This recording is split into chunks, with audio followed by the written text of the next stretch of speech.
In Meghalaya's East Jaintia Hills district, tensions erupted last evening after a fatal road accident involving a truck belonging to Star Cement.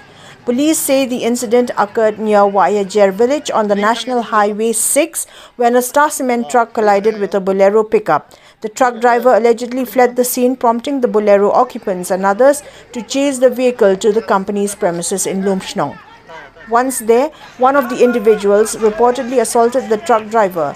In the chaos that followed, the truck ran over a man believed to be the Bolero driver who died on the spot. Following the tragedy, a mob of around 300 people stormed the Star Cement compound. Armed with sticks and blunt weapons, they vandalized security posts, damaged CCTV cameras and assaulted security personnel. The crowd then set fire to at least 14 to 15 trucks parked at the site. Firefighters who arrived at the scene were also attacked and attempts to douse the flames were obstructed. Police say they were initially overpowered, but the situation was brought under control after reinforcements arrived. Authorities have since tightened security around the Star Cement facility.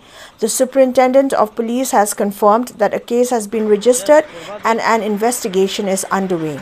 The body of the deceased has been sent to Kleriat Civil Hospital for a post-mortem examination.